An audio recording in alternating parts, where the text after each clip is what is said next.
राष्ट्रपति नरेंद्र मोदी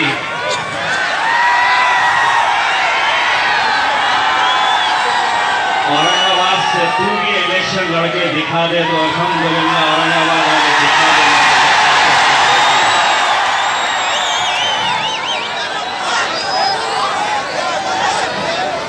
मेरे हिसाब से आज न जाने कितने ऐसे कैंडिडेट्स हो गए जो ये तय कर लेंगे ये भीड़ को देखकर अब लड़ने में कोई मजा नहीं बचा है, अब लड़ने का कोई फायदा नहीं बचा है। मेरे भाइयों, मैं आप लोगों से ये कहने के लिए आया हूं कि लोग कहते हैं कि हैदराबाद के बाद अगर मजलिस की ताकत कहीं देखनी हो तो वो मेरे शहर औरंगाबाद में आकर देखो। ये वो दीवाने हैं जिन्होंने 2014 में अपने भाई इम्तियाज जलील को आमदार बनाया है। यही वो लोग हैं, यही वो लोग हैं जो 2019 में अरे नथु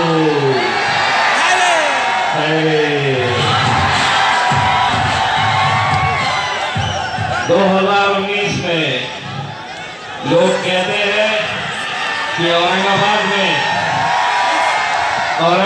में मुकाबला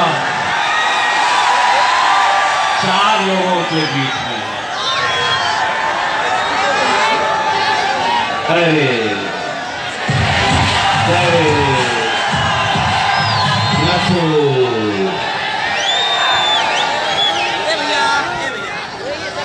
दोस्तों, आप लोगों के ये हौसले देखकर, आप लोगों का ये जोश देखकर मैं उस मंजर को तस्वीर कर रहा हूँ। इतने सालों तक हमारा सबका शेर असदुद्दीन अवैसी पार्लियामेंट में अकेले लड़ता था। अब महाराष्ट्र से भी हम जाएंगे। एक शेरवानी से परेशान थे, इंशाल्लाह हम भी शेरवानी पहन कर जाएंगे।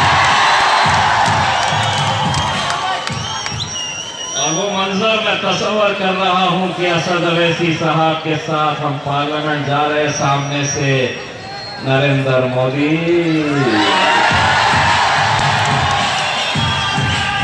वो सामने से आ रहा है और मैं औरंगाबाद की आवाम से, औरंगाबाद की आवाम की तरफ से मोदी तुझे एक पैगाम देने आऊंगा, तुझे ये बताने के लिए आऊंगा कि मेरी औरंगाबाद की आवाम ने तेरे लिए क्या पैगाम भेजा है। मोदी, मोदी, मोदी, तू तो गयो, तू तो गयो। दोस्तों,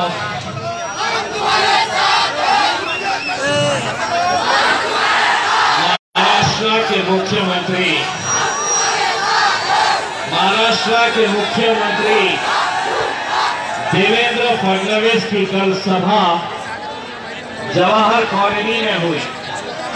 भारतीय जनता पार्टी के सर्वा मुख्यमंत्री देवेंद्र फडणवीस की सभा हुई और उस सभा में जनता कितनी थी तो उस कोने में जितने लोग खड़े हैं पूरी सभा उतनी ही हुई।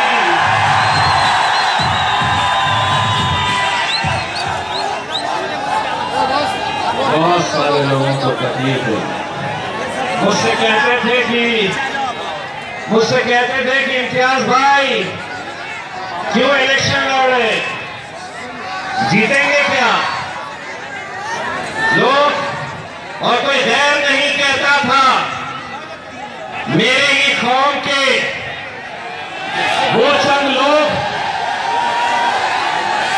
अरे हटा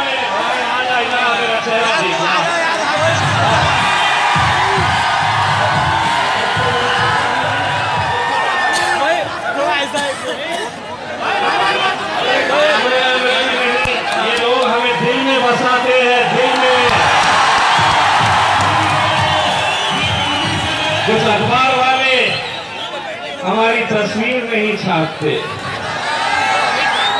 कुछ अखबार वाले हमारी खबर नहीं छापते, तो मैं उन्हें कहता हूं तेरी शोहरत किसी अखबार की मोहताज नहीं इम्तियाज,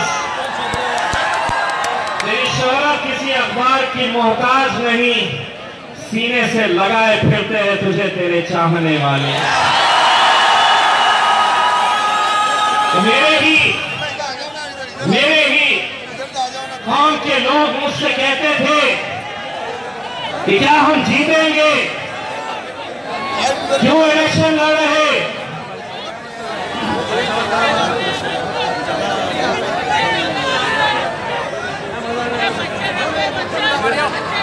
भाई थोड़ा बच्चों का ख्याल कर लीजिएगा, थोड़ा बच्चों का ख्याल कर लीजिएगा।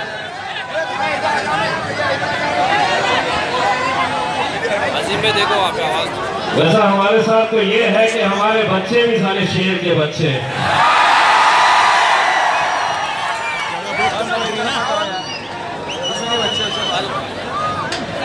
तो मुझे मेरे गांव के लोग आने लगे और पूछने लगे कि इम्तियाज भाई क्यों लड़ रहे हैं? आप अगर लड़ेंगे तो सेना जीत जाएगी, आप अगर लड़े तो भाजपा को फायदा होगा। बल्कि यहां तक कहने लगे कि अब इम्तियाज जलील अगर खड़ा है तो भारतीय जनता पार्टी और सेना को तो प्रचार करने की भी जरूरत नहीं है। मैंने उनसे कहा ये वही लोग हैं जो 2014 में जब हम इलेक्शन में खड़े थे तो मुझसे कहते थे कि तुम कितनी भी कोशिश कर लो, तुम जितनी भी ताकत लगा सकते हो लगा लो, असद साहब को बुला लो, डोर टू डोर कैंपेनिंग करवा लो, घर घर वोट मांगने के लिए चले जाओ, 8-10 हजार से ज्यादा वोट नहीं मिलेंगे। हम उन्हें उस बार भी कहे थे कि हम सिर्फ मेहनत करते हैं, हम सिर्फ मेहनत करते हैं, जीत और हार का फैसला जिस उम्मत पे हमें यकीन है, जीत और हार का फैसला हम अपने रब पर छोड़ते हैं। 2014 में कहा था कि नहीं 8-10 हजार वोट मिलेंगे, क्यों लड़ रहे?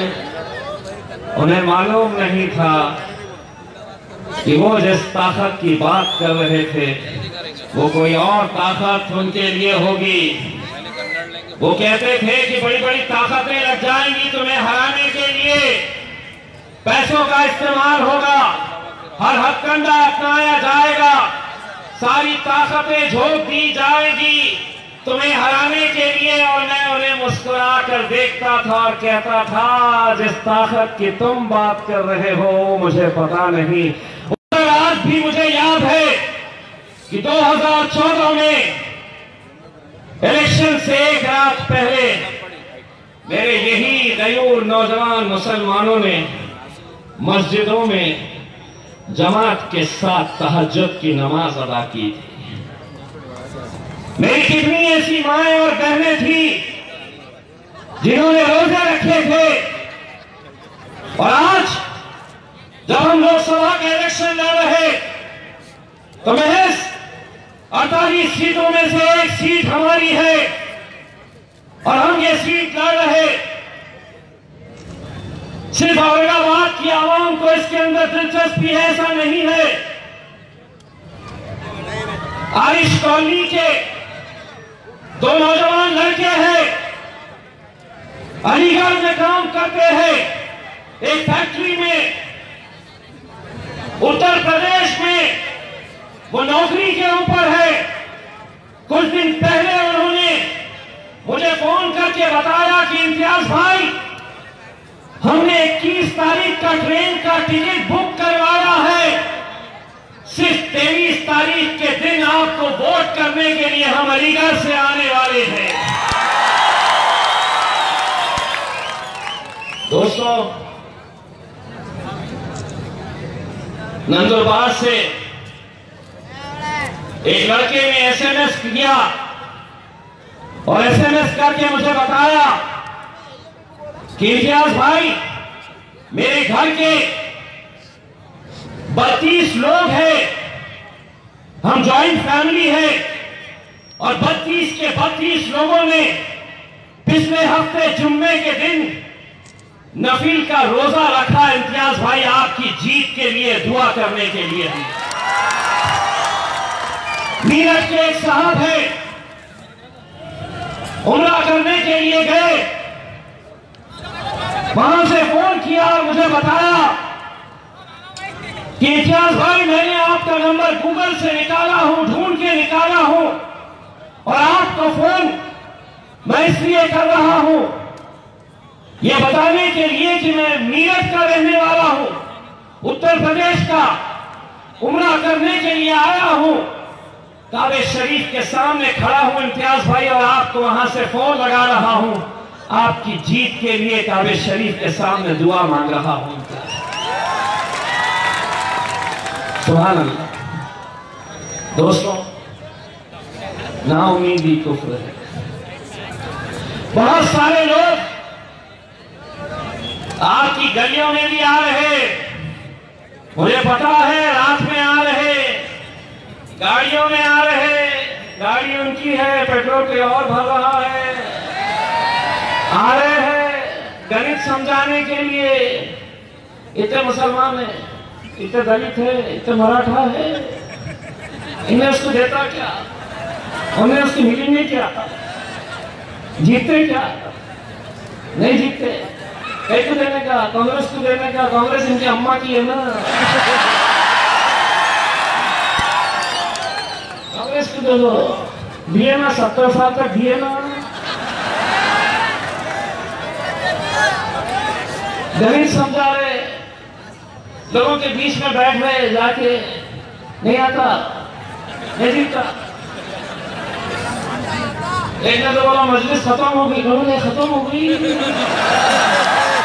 अगर ये खत्म हुई मजलिस है तो पप्पा जब आएंगे तो क्या हाल रहेगा। ये तो हम मजलिस के इतने से सिपाही है तो अल्हम्दुलिल्लाह, तो गणित समझा रहे हैं। अगर ये लोग दोबारा अगर आए तो उनको एक जवाब जरूर देना कि 70 सालों तक मैंने वोट दिया, कभी कांग्रेस को दिया, कभी राष्ट्रवादी को दिया, कभी समाजवादी को दिया। मैंने वोट दिया इस उम्मीद के ऊपर कि तुम ताकत लगाकर सेना भाजपा को खत्म करेंगे। अब उनसे ये कहना, अगर वो गणित समझाने लगे, अगर बहुत ज्यादा गणित समझाने लगे तो उन्हें एक बात कहना कि 70 सालों तक मैंने तुम्हें दिया, लेकिन इस बार मेरा भाई खड़ा है इम्तियाज जलील, मेरा वोट उसी को जाने वाला है।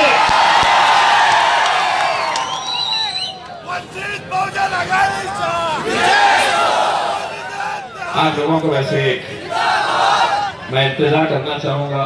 हाजी इसाक साहब, ये सरों का समंदर देखकर कल आप लोग मोंडे में जाइए, हरे रंग के थैले खरीद कर लाइए, बाजारों में मिलेंगे, नहीं है बाद में बोलना नहीं है। पटाखे जमा करिए, क्योंकि ये पटाखों की गूंज मोदी तेरे कानों तक सुनाई देगी, तेरे कानों तक सुनाई देगी। कहता था अच्छे दिन आने वाले। 5 साल तक मैं भी इंतजार करते रहा कि अच्छे दिन आने वाले, कब आने वाले। जब भी SMS आता तो मेरी बीवी खुश हो जाती कि 15 लाख रुपया आए होंगे, बैंक से मैसेज आया होगा कि आ गए 15 लाख रुपये। मुझसे जब कहती कि थोड़े पैसे दो ना शॉपिंग करने के, मैंने बोला भाई रुको ना, 15 लाख आने वाले हैं। तो जब ये नारा दिया था 2014 में कि अच्छे दिन आने वाले हैं, हम इंतजार करते रह गए। लेकिन दोस्तों, महज 6 दिन बचे हुए हैं प्रचार के। अगर 6 दिन अगर आप शिद्दत के साथ मेहनत करें, पिछले ना जाने कितने दिनों से मैं ये जितने भी लोग यहां पर मस्जिद के जिम्मेदारान हैं, 24 घंटों में से 20 घंटे हम जागकर मेहनत कर रहे हैं, हम कोशिश कर रहे हैं। हमारी कोशिश यही है कि हम लोग किसी भी तरह से 23 तारीख के दिन ज्यादा से ज्यादा भारी अक्सरियत में निकल कर आए। और यकीन मानो, अगर ये 6 दिन आप लोगों ने मेहनत कर लिए तो हम आपको ये जरूर कहना चाहते हैं कि आने वाले 5 साल औरंगाबाद के अच्छे दिन आने वाले हैं, यकीनन आने वाले हैं। दोस्तों, जब भी चुनाव आया मुझे मेरा मजहब याद दिलाया गया, मुझे ये बताया गया कि ये मुसलमान है, हिंदुओं को बताया गया कि ये मराठा है, ये दलित है, ये ब्राह्मण है, ये धंगर है। जब भी चुनाव आया इस शहर में, पिछले 4 इलेक्शन से हम देखते आ रहे हैं, 4 इलेक्शन में मुद्दे क्या? तो मुद्दा यह नहीं कि तुम्हें पानी मिल रहा है या नहीं मिल रहा, तुम्हारी गलियों के अंदर कचरा क्यों पड़ा है, तुम्हारी सड़कें खराब क्यों है, तुम्हारे नौजवान पढ़ाई लिखाई तो कर रहे लेकिन औरंगाबाद में नौकरी नहीं मिल रही, तो बड़े बड़े शहरों में जा रहे नौकरी हासिल करने के लिए। मुद्दा क्या? 20 सालों के अंदर मुद्दा क्या? हिंदू मुस्लिम, यही मुद्दा। मुद्दा क्या? मंदिर मस्जिद। मुद्दा क्या? औरंगाबाद संभाजीनगर। मुद्दा क्या? खान पाहिजे या बाण पाहिजे? बाण आता तुटणार आहे, या शहराला खान पाहिजे, इम्तियाज खान पाहिजे।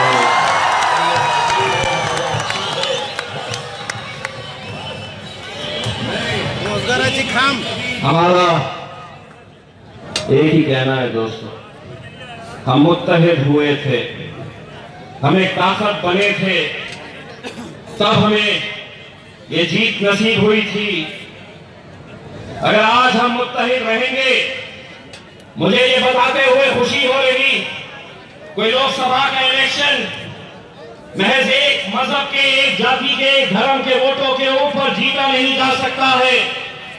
लेकिन आज जितने मुसलमान एक ताकत के साथ मजलिस के पीछे खड़े हैं, उतनी ही ताकत के साथ पूरा दलित समाज वंचित बहुजन आघाड़ी के नाम के ऊपर हमारे साथ कांधे से कांधा लगाकर खड़ा है।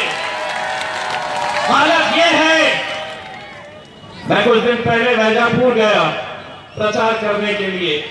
मुझे बताया गया कि एक छोटा सा ये गांव है, महज 25-30 घर है दलित समाज के। मैं वहां पर गया, एक महिला आ रही थी सामने से, दलित समाज की थी। मैंने उससे पूछा, ताई मत को ना देना, तो उसने मेरी तरफ देखी और कही, इथे वंचित बहुजन आघाडीचे जंगली भैया है ना, क्या ना देना है। जिस महिला को मेरा नाम नहीं पता, जिस महिला को मेरा चेहरा नहीं पता, लेकिन सिर्फ बाबा साहब अम्बेडकर ने अपने समाज को आदेश दिया कि ये कैंडिडेट तो तुम्हें जिताना है, और वो पूरी ताकतें जुट गई। लेकिन हमारे पास आते क्या, देते क्या, देंगे क्या? अरे ये वो लोग हैं जो जिंदगी में कुछ कर नहीं पाए हैं। हमने हिम्मत की थी तो आमदार बन पाए हैं। और आज हम हिम्मत कर रहे हैं, और क्यों ना करें, जिस शहर में अल्हम्दुलिल्लाह हमारे 25 कॉर्पोरेटर्स हैं, जिस शहर में एक आमदार दिया है, दूसरे आमदार डॉक्टर गफ्फार खादमी साहब महज 3,500 वोटों से हारे हैं। अगर उस शहर से अगर हम इलेक्शन नहीं लड़े तो फिर कहां से लड़े? लोग हमें बार बार ये सवाल करते थे, बार बार ये सवाल करते थे कि क्या होगा, जीतेंगे या हारेंगे? भाई या तो बैठ जाइए, आप बैठ जाइए। अरे यार हमें कैमरा में साइड मत करो, नीचे बैठ के लो, रिकॉर्ड करो। तो ये लोग हमसे यही कहते थे कि जीतेंगे क्या, और मैं उन्हें जवाब देता था मंजिल मिले न मिले, मंजिल मिले न मिले ये मुकद्दर की बात है, पर हम कोशिश भी ना करें ये गलत बात है। हम करेंगे, हम कोशिश करेंगे, और अल्हम्दुलिल्लाह मैं आपको आज यकीन दिलाता हूं कि 23 मई को जब लोकसभा के नतीजे आएंगे, रमजान चल रहे होंगे, हम सभी लोग रोजे की हालत में रहेंगे। अल्लाह रोजेदारों को मायूस नहीं करेगा। हम रोजे की हालत में रहेंगे, नतीजे आएंगे, इंशाअल्लाह उस दिन इफ्तार हम साथ में करेंगे, और तब जश्न शुरू होगा, ऐसा जश्न जो औरंगाबाद में कभी देखा नहीं होगा। ऐसा जश्न हम मनाएंगे, ऐसा जश्न हम मनाएंगे। मेरे भाइयों, आज सियासत हमें कहां लेकर आई? आज लोग ये कहते थे कि असद साहब अकेले हैं, इम्तियाज जलील साहब आप विधानसभा के अंदर है। वैसे आपको बता दूं, कल मेरा पठान भी आने वाला है 4 दिन तक के लिए, वो भी यहां पर आएगा। अली साहब, वारिस पठान को इनके बीच में छोड़ देना, पठान खूब पक्का है, खूब मजे ले उसकी।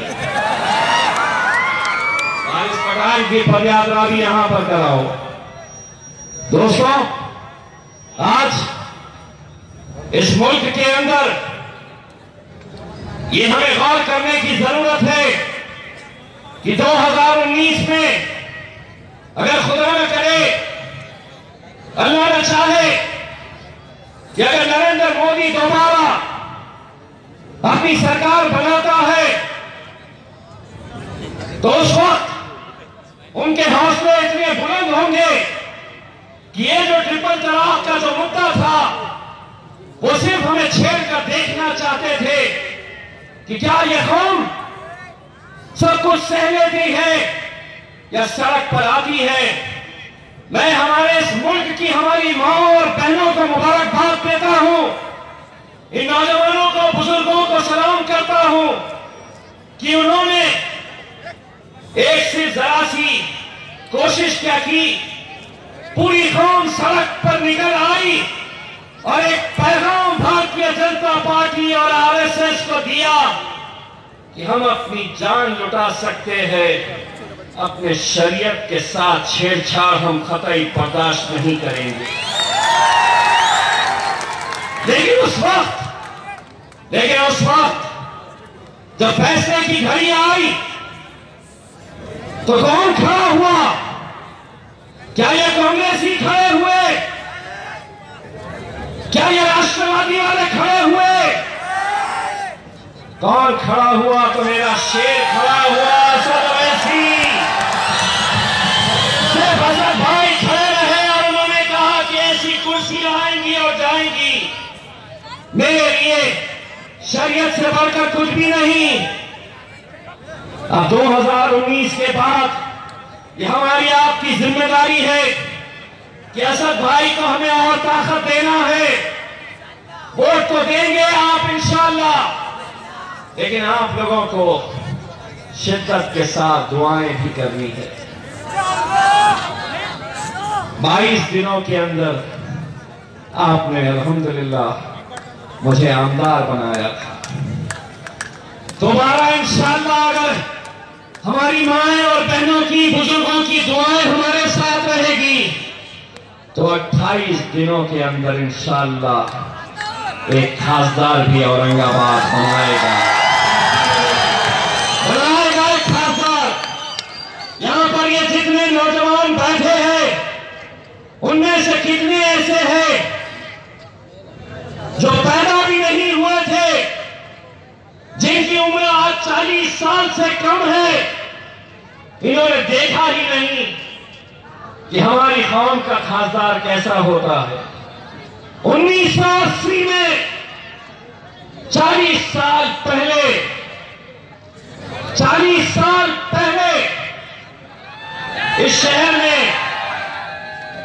इस शहर में काजी सलीम साहब आवाम के बीच से चुनकर आए थे। इन 40 सालों के अंदर क्या हो गया कि ना तो हमारे आमदार बन रहे ना खासदार बन रहे। मैं हमेशा एक बात कहता हूं, 2014 में कहा था, 2019 में दोबारा दोहरा रहा हूं।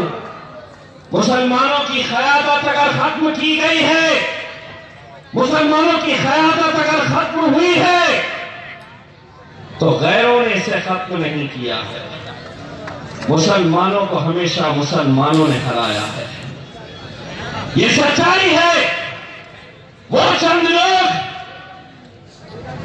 जिन्हें ऐसा लगता है कि नहीं हम गुलाम रहेंगे तो सिर्फ कांग्रेस के गुलाम रहेंगे, हम राहुल गांधी के नीचे काम करेंगे, हम शरद पवार के नीचे काम करेंगे, हमारा आका होगा तो अशोक चौहान होगा, अजीत पवार होगा। हमारा आका कौन है? हमारा आका वो है। और हम अगर हमारी राजनीतिक ताकत बनाएंगे, तुम कितना भी विरोध कर लो, तुम कितना भी बड़बड़ा लो, हमारा कायद सिर्फ एक ही है, बैरिस्टर।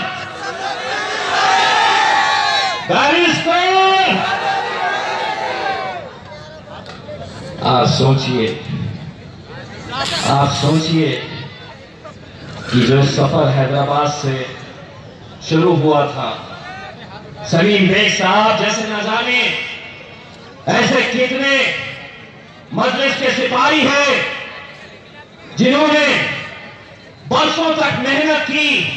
असद साहब, अकबर साहब जो दिन और रात मेहनत कर रहे, आज उसी का नतीजा है, आप लोगों की मेहनत है कि इस बार असद साहब के साथ बिहार से अगर अख्तर उल ईमान साहब जाएंगे तो इंशाअल्लाह औरंगाबाद से इम्तियाज जलील भी जरूर जाएगा, जरूर जाएगा। बस आप लोगों को एक इंतजाम मैं करना चाहता हूं, अगले 6 दिनों तक के लिए